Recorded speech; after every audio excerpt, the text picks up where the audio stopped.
Damn, you guys really liked the first video. So why not? Let's do phase 2 of revamping the Universal Monster Dark Universe.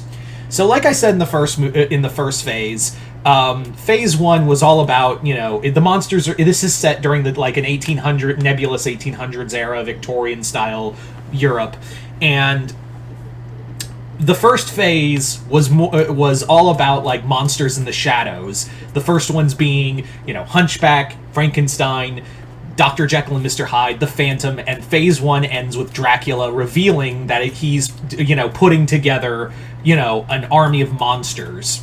So now we've moved on to phase 2 in this universe, and phase 2 is introducing more monsters. Since Dracula has basically brought together, shown more and more monsters are popping up. This is the era where we get to see the other monsters, the other Universal monsters make their their rise. Because now it's monsters are starting to pop up more and more. It's becoming more frequent. So let's begin with phase 2. Our first movie in phase 2 begins with the Wolfman, and the Wolfman is Larry Talbot. Now in here, in this version of the movie, I would have it that Larry Talbot has basically just he's already a werewolf. I wouldn't have it he's bitten by a werewolf and he doesn't know what to do now. That's not what this is. This is basically he's been a werewolf for several months now. I give it 6 months, and he's now kind of a pawn in this game of this war, this growing army between Dracula and Van Helsing. This is where we would actually introduce. Because in the Dracula film, I talked about how Van Helsing, it wasn't Abraham, it was his grandfather, Ezekiel Van Helsing, and kind of sowing the seeds of the war between Van Helsing and Dracula. Here in The Wolfman would be our introduction to Abraham Van Helsing. He'd be, I wouldn't say a young man, but he's more of an older gentleman, and he basically, it's kind of who gets to have Larry Talbot on their side. Van Helsing has been, following all the news of these recent, monsters or sightings of strange things the Frankenstein monster, the Phantom of the Opera, and he's been tracking Talbot. He's Talbot in here is kind of Talbot in here is like the Hulk, where he's just venturing from town to town, and he has to leave every time there's a full moon, or he kills someone, or he has to lock himself up. He's doing odd jobs. I would have it that he was the son of a nobleman, but the first time he turned, he killed his father. He murdered his father, and he's been on the run ever since. He had to fake his death, and now just kind of moseys through. But now you would have Renfield here, kind of trying to tempt Talbot to go, to join Dracula, to let the monster out. Whereas Van Helsing would be no, you're still human. I can help you find a way to fix your lycanthropy. So it's more like a bid to see who gets the Wolfman on their side. And that's but at the end of it, it would end with This would be the overarching thing of phase 2, and there's a reason why I had the Wolfman start, because at the end of the film, I would have it that Larry is more or less Abraham says, there's only one person who could really probably save your soul and save you from this curse, and that's not through magic but with science. You need to find Victor Frankenstein. And they're Victor Frankenstein, he's dead. And he's and that's when we reveal Victor isn't dead. Victor Frankenstein survived his encounter with the monster. So now that's kind of the overarching thing. And even Talbot just kind of up and leaves. Talbot is now, it's kind of up there that he's out there in the world, and both sides are just kind of trying to see where where it lies. Anyway. for this next film, we have The Creature from the Black Lagoon, and in this story, it's set in South America, and this one would be kind of like, you know, your typical Marvel movie where it's more of establishment for another character. Where in here, the creature is it's kind of in The Creature of the Black Lagoon. It's kind of the same movie from the 50s, but set in a Victorian style. This would kind of really emulate the kind of like stories of you'd hear about, like, you know, British expeditions going deep into the heart of the Amazon, you know, kind of like Heart of Darkness kind of stuff, you know, that kind of shit. But here it'd be more of like an action horror, kind of like the original movie, and the creature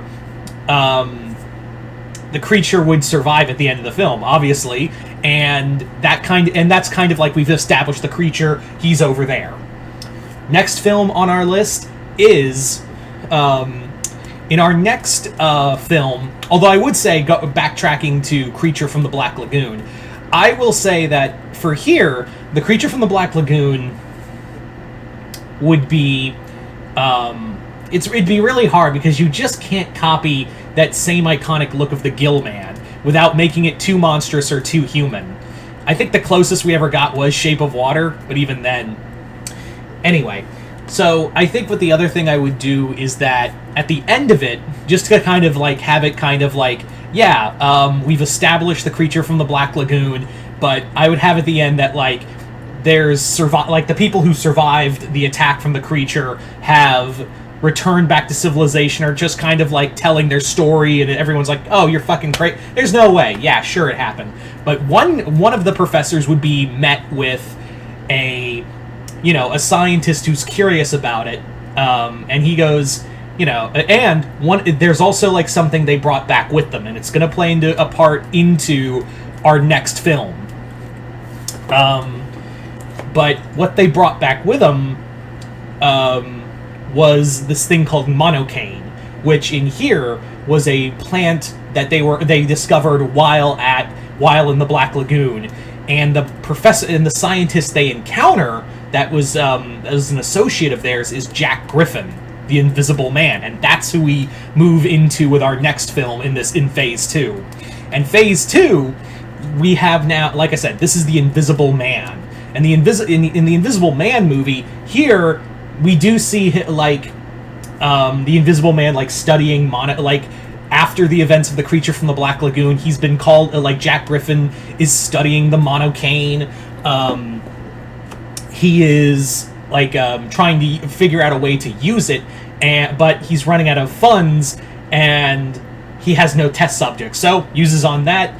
And of course, the monocaine slowly drives him insane, leading to the events of the Invisible Man. But again, here, this is where we'd have Van Helsing return. For here, Van Helsing is still on the hunt for Talbot. But after hearing like an invisible attack on a village called Eiting, he would go out and fight him. So he's kind of so Van Helsing would be the antagonist for the Invisible Man, which leads to a cat and mouse game between Griffin and Van Helsing. Eventually, the Invisible Man is discovered by Renfield and is brought to Dracula to join his army. And in his brain-addled, just monocaine, drug-addled state, he's like, yes, we can rule the world. So, Invisible Man, by the end of it, joins. Now we go to our next movie, in the franchise, The Mummy. So I wanted to wait a little bit before doing The Mummy, because, yeah, I think, waiting for at least Phase 2 of doing The Mummy for this dark universe is probably the best idea, just to, give a little space and breathing room. But for here, The Mummy would not be Imhotep, and it wouldn't be Amenet, it would be Cottus. Because, yeah, Cottus would be kind of we haven't really done anything with him, and he's actually had most of the Mummy sequels. Yeah, they only did Imhotep once with Boris Karloff, and then the rest were Lon Chaney Jr. Now, in here, Renfield is in Egypt, and he's been sent by Dracula to find the Scroll of Thoth, which he believes will help help them conquer the forces of life and death. And he's kind of low-key joining a expedition which Dracula is funding. So they go there, they go to the Lost Temple, they awaken Karis, and it's more of a bloody... It's just a bloody horror show in an Egyptian horror setting. Kind of like what they wanted to do with Black Pyramid, but sucked less. That movie's fucking awful. Anyway, so this... so that's how we... But at the end of it, we would establish that there was another party there, and the Scroll of Thoth has already been stolen, but Renfield, as a, you know, we couldn't find the Scroll of Thoth, but I brought you something else, and he brings Kares to him. So, the person who stole it, who stole the Scroll of Thoth, was Victor Frankenstein, who is in fact still alive. Now we get into our next movie of Phase 2, and in this one, we have the Bride of Frankenstein. So yes, it turns out that Victor did survive from Phase 1, while battling the monster. He survived, and he believed that, like, he could just do it, like, he could probably make the monster over again. Like, he saw like, the imperfections, but he calls it, like, it was a prototype.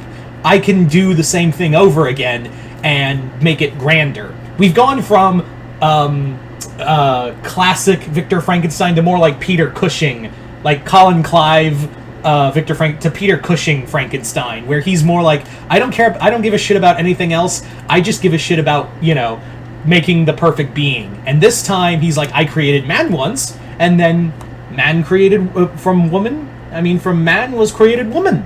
So he creates the bride. He's in the midst of making the bride, but this time he's gone from using just science to using the occult and magic. Hence why he stole the Scroll of Thoth, so he could have a little power. He could have power over life and death and breathe a different kind of life into it.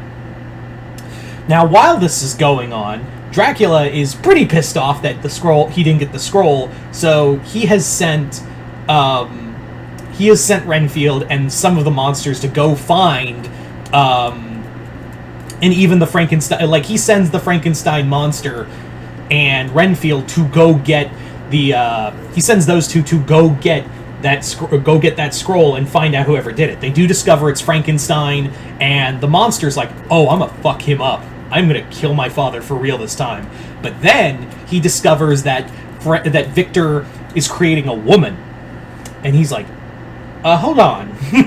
Maybe we can let him live. But Renfield's not interested in letting him live. So that leads to a lot of conflict. The bride is brought to life by a mixture of magic and science, and her reaction isn't one of disgust, it's more like curiosity at this horrendous monster who still needs body parts to, like, rip. Because, like I said in the Phase 1, in here, the monster's body is constantly, like, since it's made of dead flesh, it's always, like, rotting and decaying, so he has to, like, take body parts and organs to replace them. So, but here, since he was using magic, the Scroll of Thoth, while she is kind of, like, stitched, there are pieces of her that are stitched together, she's more complete. She doesn't have that kind of rotting problem. And what the bride sees, is she looks at him, goes, and the monster's, like, flinching, because he's like, I don't want to, like, I'm scared of what she'll say, and she goes, you're beautiful. So the monster turns against Renfield. Renfield gets away, but he did get the scroll, and Dracula's like, we lost the monster, but you got the scroll. So it kind of kills you. I'm not gonna kill you, Renfield. You did get the thing, but now we have to get we have to get the monster back. And you're saying there's another one? All right, there's another monster, and Victor Frankenstein is alive? Well, shit. So now we come to the end of Phase 2. And what is the end of Phase 2? Frankenstein meets the Wolfman. Yeah, we've been building to this. I would have that, like, Larry Talbot's kind of, like, been in the background searching for Frankenstein. At the end of Bride of Frankenstein, Larry Talbot has found Victor and is like, I need your help to cure me of my lycanthropy. Now we're here in this movie of our first major crossover in the universe. I waited until Phase 2 to do this. So, for Frankenstein meets the Wolfman, this version of Frankenstein meets the Wolfman, in this story, Victor Frankenstein is trying to cure find a way, because now he's now using magic with science. He's trying to find a way to cure Larry of his lycanthropy, and the monster is kind of like trying to reconnect with Victor and also connect with his new bride. However, Renfield has basically been kind of like, through Dracula, Renfield's kind of been setting up that, you know, now they know that not only does Victor have the monster and a bride, he has the Wolfman, which they've been looking for. So we also have Van Helsing, who has found out where Larry is, and everything's coming to a head. But during all this, Talbot discovers that he's not trying to cure Victor's not trying to cure him of his lycanthropy. He's trying to use it to create another monster. He's trying to use the power of the undead and his lycanthropy to make a new monster and make a whole new era of horrors. So he teams up with Van Helsing in order to stop Victor. This leads to a conflict that does lead to the monster and the Wolfman doing battle in a very Freddy versus Jason kind of very much Freddy versus Jason kind of battle. During all this, Victor is this time for real killed by the Wolfman, and by the end of it, the monster does kill Talbot. He does kill Talbot. So the Wolfman's dead, Victor's dead. Renfield got the scroll back, and Van Helsing is like, now I'm really fucked, and because now he has Dracula has the scroll of Thoth, but I can't fight him alone. Renfield also convinced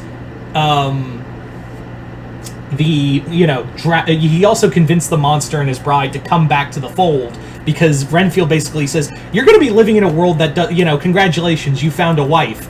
Will your children, if you have any, will they be able to be accepted into a school or, whatever? So they go back to Dracula. They pledge their loyalty, but Renfield makes the point of saying, like, it's unfortunate that we couldn't have the Wolfman, and Dracula's like, that's fine. I found another one. And then we cut to the end of the movie that we have the original werewolf. The Werewolf of London. He has just arrived in London after a expedition in Tibet. Yeah, I brought in the original. Yeah, well, the Wolfman was not Universal Studios' first werewolf movie. It was the Werewolf of London. So I thought it'd be a cool way to utilize that, and that's how and it also ends with Van Helsing on his own again. So there you go. Dracula's army's growing. You have more monsters coming, more sequels. We'll get to those later in Phase 3. But once again, you guys tell me in the comments below, what'd you guys think of this? And like I said, if this keeps up, I will do videos for Phases 3 and 4. But other than that, hope y'all enjoyed this. I'm Mr. Multiverse. I'll see you next time.